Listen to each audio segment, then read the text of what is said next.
예수를 위해 삽시다. 날마다 주를 섬기며 언제나 주를 기리고 그 사랑 안에 살면서 딴 길로 가지 맙시다. 이 세상 사는 동안에 주 이름 전파 하면서 무한한 복락 주시는 예수를 위해 삽시다. 날마다 주를 섬기며 언제나 주를 기리고 그 사랑 안에 살면서 딴 길로 가지 맙시다.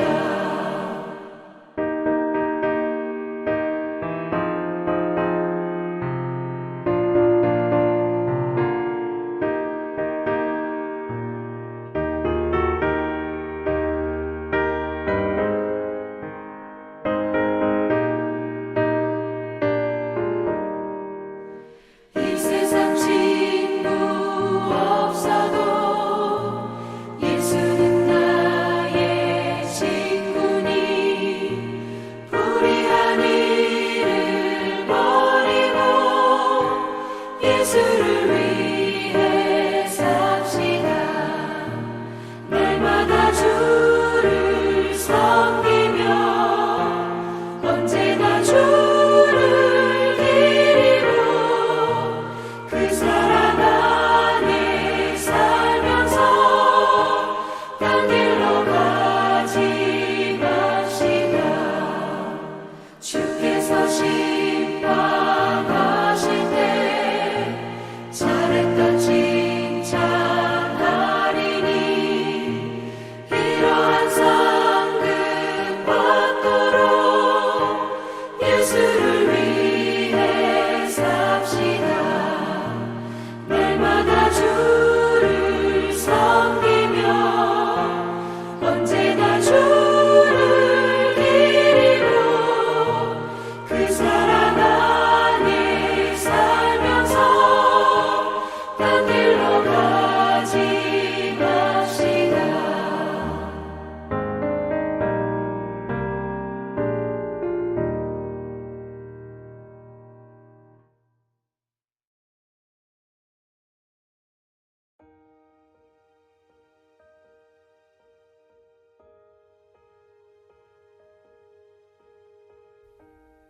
그러나 그날과 그때는 아무도 모르나니 하늘의 천사들도 아들도 모르고 오직 아버지만 아시느니라. 노아의 때와 같이 인자의 임함도 그러하리라. 홍수전에 노아가 방주에 들어가던 날까지 사람들이 먹고 마시고 장가들고 시집가고 있으면서 홍수가 나서 그들을 다 멸하기까지 깨닫지 못하였으니 인자의 임함도 이와 같으리라. 그때에 두 사람이 밭에 있음에 한 사람은 데려가고 한 사람은 버려둠을 당할 것이요 두 여자가 맷돌질을 하고 있음에 한 사람은 데려가고 한 사람은 버려둠을 당할 것이니라. 그러므로 깨어 있으라. 어느 날에 너희 주가 임할는지 너희가 알지 못함이니라. 너희도 아는 바니 만일 집주인이 도둑이 어느 시각에 올 줄을 알았더라면 깨어있어 그 집을 뚫지 못하게 하였으리라. 이러므로 너희도 준비하고 있으라. 생각하지 않은 때에 인자가 오리라. 충성되고 지혜 있는 종이 되어 주인에게 그 집 사람들을 맡아 때를 따라 양식을 나눠줄 자가 누구냐? 주인이 올 때에 그 종이 이렇게 하는 것을 보면 그 종이 복이 있으리로다. 내가 진실로 너희에게 이르노니 주인이 그의 모든 소유를 그에게 맡기리라. 만일 그 악한 종이 마음에 생각하기를 주인이 더디 오리라 하여 동료들을 때리며 술 친구들과 더불어 먹고 마시게 되면 생각하지 않은 날 알지 못하는 시각에 그 종의 주인이 이르러 엄히 때리고 외식하는 자가 받는 벌에 처하리니 거기서 슬피 울며 이를 갈리라. 할렐루야, 우리와 함께 하시는 하나님을 찬양합니다. 오늘 본문은 많은 사람들이 종말에 대한 말씀으로 이해합니다. 그래서 우리는 자연스럽게 이런 질문을 합니다. 예수님은 언제 다시 오실까? 그날을 잘 준비해야 하지 않을까? 그래서 어떤 사람들은 시대를 분석하고 징조를 찾고 종말의 시기를 계산하려고 합니다. 그런데 오늘 예수님의 말씀은 그 방향과는 조금 다릅니다. 예수님은 언제에 대한 답을 주지 않으십니다. 오히려 분명하게 말씀하십니다. 그날과 그때는 아무도 모른다. 그리고 이어서 우리에게 질문을 던지십니다. 그래서 너는 지금 어떻게 살고 있느냐? 우리는 예수님께 자꾸 언제를 묻지만 예수님은 우리에게 지금을 물으십니다.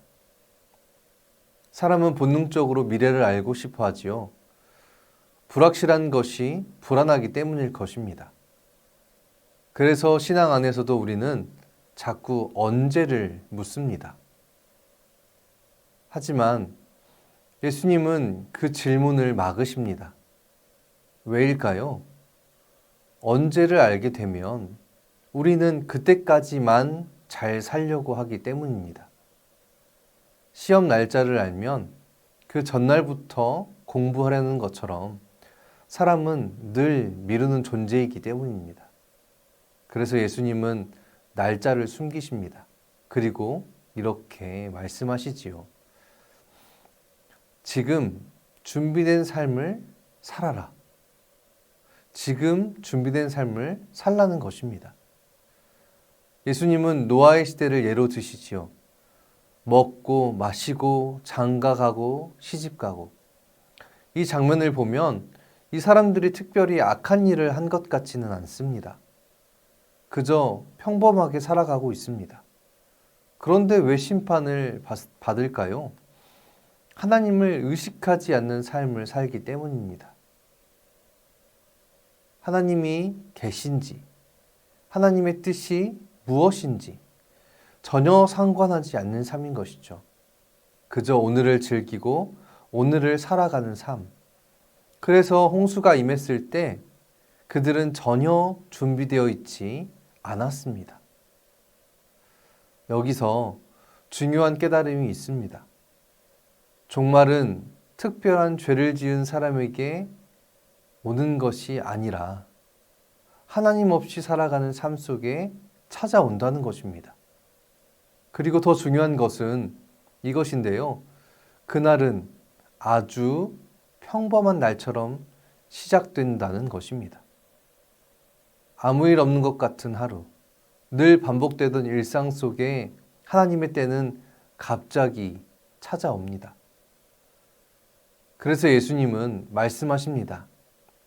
그러므로 깨어 있으라. 이 말을 들으면 우리는 긴장부터 하게 됩니다. 혹시 내가 준비 안 되어 있으면 어떡하지? 늘 긴장 속에 살아야 하나? 하지만 예수님이 말씀하시는 깨어 있음은 그런 불안한 긴장을 말하는 것이 아닙니다. 깨어 있음은 삶의 방향입니다. 하나님을 의식하며 살아가는 방향, 하나님의 뜻을 따라 살려고 하는 방향, 오늘의 삶을 하나님 앞에서 살아가는 방향입니다. 깨어있는 사람은 특별한 일을 하는 사람이 아닙니다. 그저 평범한 하루를 그러나 다르게 살아가는 사람입니다. 같이 일하고 같이 밥 먹고 같이 살아가지만 그 마음의 중심에 하나님이 있는 사람입니다. 예수님은 또 이렇게 말씀하십니다. 그때에 두 사람이 밭에 있음에 한 사람은 데려가고 한 사람은 버려둠을 당할 것이요. 두 여자가 맷돌질을 하고 있음에 한 사람은 데려가고 한 사람은 버려둠을 당할 것이니라. 두 사람은 같은 장소에 있습니다. 같은 일을 하고 있습니다. 겉으로 보면 차이가 전혀 없습니다. 그런데 두 사람의 결과는 완전히 다릅니다. 왜 그럴까요? 겉모습이 아니라 삶의 중심이 다르기 때문입니다. 우리는 겉으로 비슷하게 살아갑니다. 교회에 나오고 예배도 드리고 비슷한 말을 하고 비슷한 삶을 사는 것처럼 보입니다. 하지만 하나님은 그 중심을 보십니다. 하나님 없이 살아가는 사람과 하나님 앞에서 살아가는 사람, 그 차이가 마지막에 드러나게 될 것이기 때문입니다. 이제 예수님은 비유를 들어서 더 구체적인 이야기를 우리에게 하십니다. 두 종이 등장하지요. 한 종은 충성되고 지혜로운 종입니다. 주인이 맡긴 일을 성실하게 감당합니다. 맡겨진 사람들을 돌보고 자기의 자리를 잘 지킵니다. 그런데 다른 종은 이렇게 말합니다. 주인이 더디 오리라. 이 말이 무엇입니까? 아직 괜찮다라는 생각인 것이지요. 그래서 어떻게 합니까? 동료들을 함부로 대합니다. 자기 욕망대로 살아갑니다. 여기서 중요한 것은 이것입니다. 악한 종은 믿지 않는 사람이 아니라 미루는 사람입니다. 주인이 올 것을 모르는 것이 아니죠. 다만 지금은 아니다라고 생각하는 것입니다. 그래서 지금을 살고 있는 이 현재를 무너뜨립니다. 생각해보면 이 모습이 낯설지 않습니다. 우리도 이렇게 말하죠. 나중에 더 잘 살아야지. 좀 여유가 생기면 신앙을 더 잘 챙겨야지. 지금은 바쁘니까 나중에. 그러나 여러분, 이것이 바로 악한 종의 삶입니다. 반대로 착한 종은 무엇입니까? 주인이 언제 오든 상관없이 지금을 성실하게 살아가는 사람입니다. 사랑하는 여러분, 예수님은 하나님 나라를 미래의 어떠한 사건으로 말씀하지 않으셨습니다. 하나님 나라는 이미 시작되었다고 말씀하십니다. 그래서 지금을 살아내야 한다고 말씀하십니다. 오늘 본문은 분명하게 말합니다. 종말 신앙은 미래를 잘 준비하는 것이 아니라 현재를 바로 사는 것이다 라고 말이죠. 맡겨진 자리에서 책임을 다하는 것, 사람을 함부로 대하지 않는 것, 하나님을 의식하며 살아가는 것, 이것이 하나님 나라의 삶입니다. 예수님은 오늘 우리에게 말씀하십니다. 깨어 있으라. 그 깨어 있음은 두려움 속에서 기다리는 삶이 아닙니다. 지금 이 순간을 하나님 앞에서 살아가는 삶입니다. 오늘 하루를 하나님 없이 흘려보내는 사람이 아니라 작은 일 하나에도 하나님을 의식하며 살아가는 사람, 맡겨진 자리에서 성실하게 살아가는 사람, 그 사람이 바로 깨어있는 사람입니다.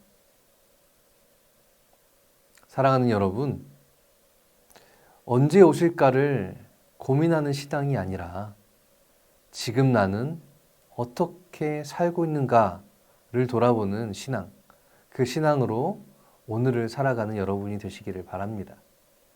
그렇게 살아갈 때 우리의 삶 속에 하나님 나라가 이미 임했고 또 완성되어져 갈 것입니다. 하나님 나라를 살아내는 저와 여러분이 되기를, 신실한 주의 종이 되시기를 주님의 이름으로 축원합니다. 우리 이 시간 함께 기도할 텐데요. 먼저 첫 번째는 말씀을 기억하며 우리에게 주신 하루를 성실히 살아내는 깨어있는 자가 되길 원합니다. 평범한 우리의 삶 속에 하나님 나라를 이뤄내는 신실한 그리스도인이 되도록 우리를 인도해 주시길 소망합니다. 그리고 두 번째는 진행 중인 대신망 가운데 함께 해주셔서 각 가정에 하나님의 마음과 말씀이 잘 전달되게 하시고 이로 인해 많은 가정이 위로와 은혜를 얻고 시당 위에 바로 서가는 가정이 될 수 있기를 소망하면서 우리 함께 기도하겠습니다.